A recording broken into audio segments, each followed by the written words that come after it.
I'm Adam Watson. I'm Julian Watson. This is the Dark Star Mafia Power Hour. Today we're taking a look at Aliens, Colonial Marines, issue number 1.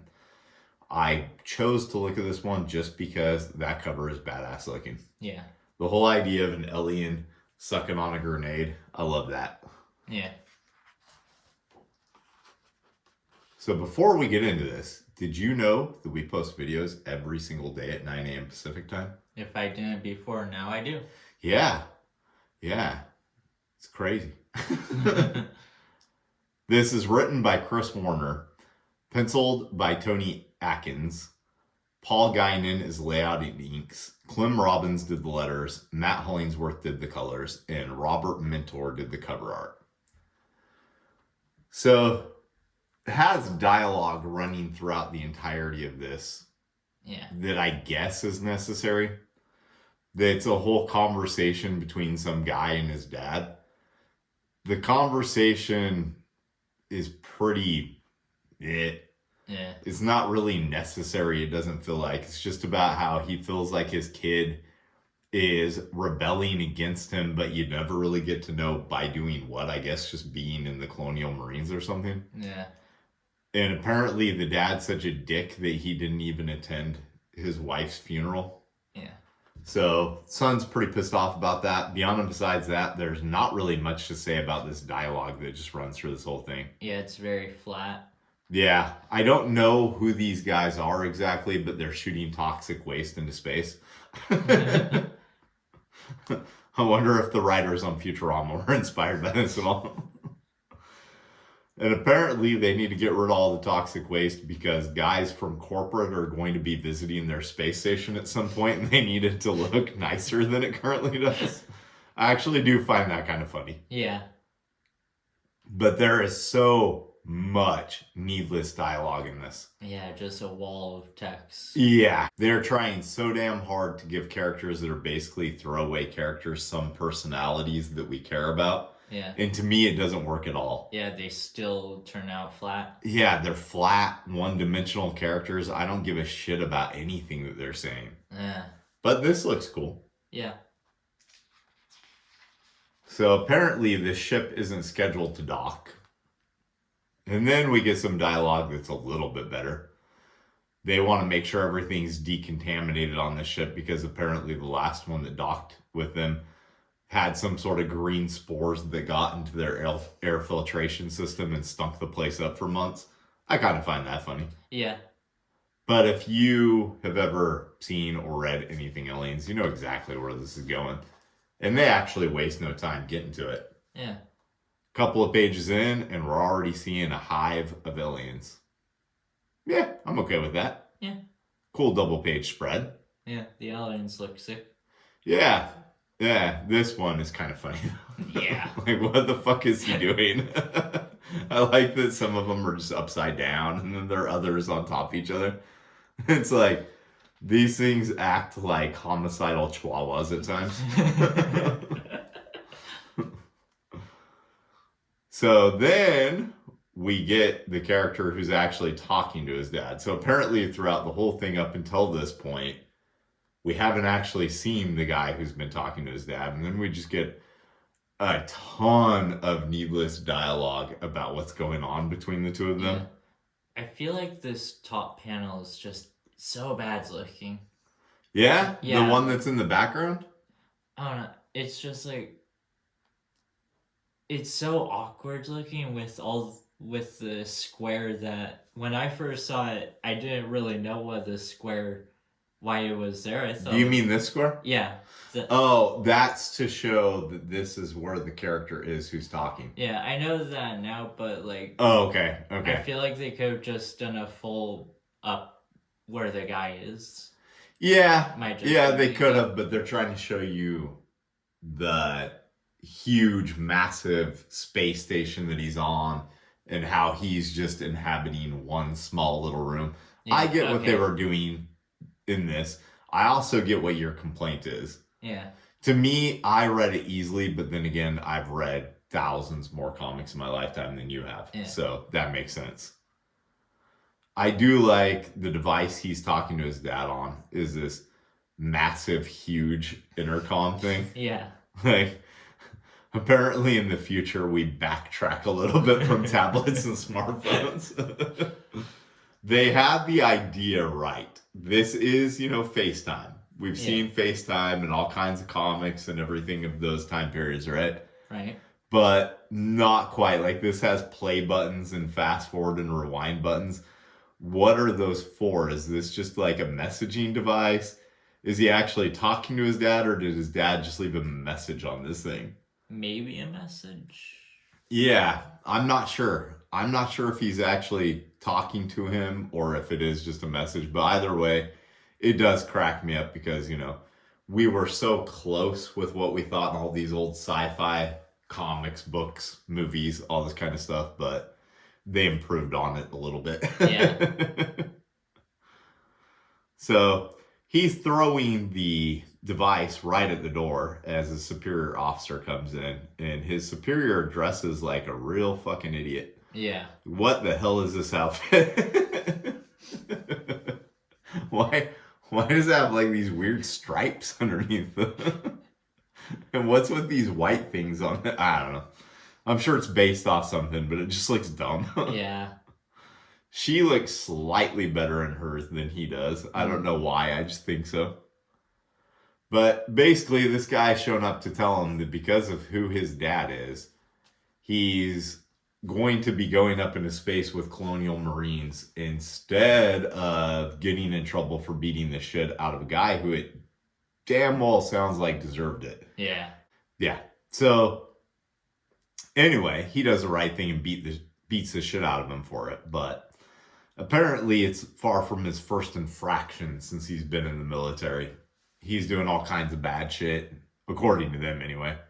So now he's going to get sent up to fight space bugs. They seem to know the aliens are there, from what I'm getting. Yeah. And they seem to know what they are. So this must take place quite a while after the movies. Yeah.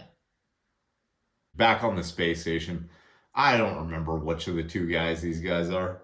They introduced us to so damn many characters. Yeah. The one wants to set off charges that'll separate the aliens from the rest of the ship because he knows what'll happen if they get in there. The other guy wants to save the humans. This guy who's trying to separate them off is actually doing the right thing. Yeah, he's the smart one. Yeah, he's a smart one. Because as they're trying to decide what to do here, their men are being wiped out anyway. And then back on the ship, we meet the rest of... I don't know if this is just supposed to be some sort of crew or if these actually are Colonial Marines. But basically, every single one of them has some sort of attitude problem that we get to know in detail, as well as see drawings of their faces that really prove it, like hers. Yeah. And his. And hers. This is the biggest group of assholes who ever lived. And if you needed proof, just look at the way their faces are drawn. The dialogue is not overly interesting, though. No. And then this massive motherfucker shows up who's apparently their synthetic being. And he needs to be this big because he's a security officer. So I didn't know they made the synthetics as giants. I did find that interesting. Yeah. I like all the alien movies and everything. And I thought that was pretty cool. Yeah. Meanwhile, these two are still in a couples argument over what they're going to do. When this guy proves his point by holding the gun at that guy's head. And apparently needs him to set the charges that each one of these doors has. It's kind of weird that they have explosive devices on the doors. Yeah. But I guess if something docks and has something like this on there, I mean, it makes sense. Maybe they already know about other alien races. I don't know. Whatever the case, he needs him to pull the handle at the same time because it requires two people to do it, which kind of seems like a bad design if you have a bunch of aliens running loose on your space station. And he tells them they're safe in there because nothing these things can do can penetrate it. It's not like they can blow it. they don't have the ability to hold guns or anything, which I don't know why, because they look like they have opposable thumbs. Yeah. Yeah. So one of the interesting things in this is that they keep calling them bugs. Mm. Did you notice that? No. Yeah, they refer to the aliens as bugs through the whole thing. So what blew the whole door? Well, it wasn't the xenomorphs. It was whatever the fuck these things are. Very ugly looking. They are very ugly looking. You think there's some sort of hybrid with the aliens, though, or Maybe. a different alien race altogether? I actually like this, though, because usually the only alien race you see included with the aliens mythology is Predator, right? Right. So I found it interesting to see this guy with the butt head and this one with the bug face that are actually like alien-esque, that, you know.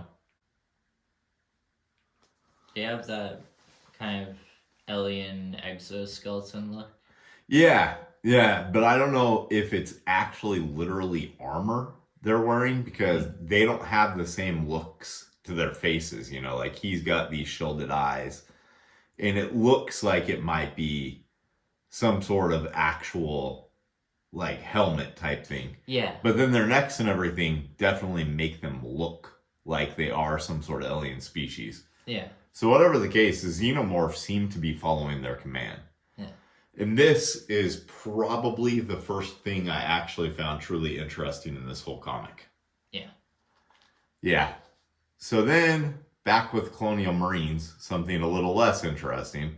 This guy arguing is the guy who's the superior commander tells him to wake up the Marines. He doesn't see a reason to, because their crew can handle anything. But yeah, obviously they can't. Yeah. So, all in all, as far as the alien comics that I've read, I actually did find this one to be a little bit more boring than the others. Same. But I didn't find it horrible.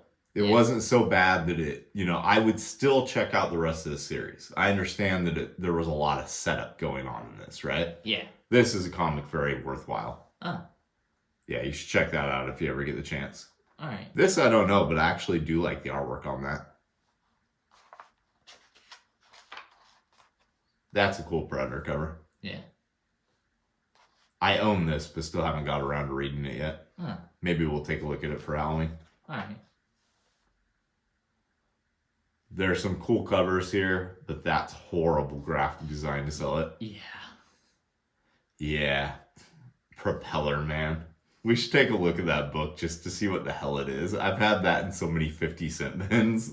Like, I probably had 100 copies of that with all the comic shop inventory I bought out over the years. He looks like a goofy green goblin. He does, and he looks like that on every cover of that comic. There are at least like 4 issues of that. We got to take a look at that, though, just to see what the hell Propeller Man is and why it exists. I don't know what this one is, but it does look pretty cool. Yeah. Looks cool both here and there. Yeah. I don't think I've ever seen that one, though. Me neither. Meanwhile, I've had like 100 copies of Propeller Man.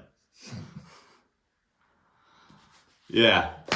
So, yeah, I'll probably check out the next issue, but only because I know, you know, this was all set up and it actually could go somewhere really good. Yeah. But if the next issue doesn't sell me, I don't know that I'd invest my time reading the other 10 issues in the series. Same. You got anything else? Nope. All right, let's go make some comics. We didn't create the comics that were featured in today's episode, but we did create these. Check out Ghost Assassin in the Cards and the Chihuahua Who Flew Away mini comic, both of which were written by me. The Chihuahua Who Flew Away was illustrated by me.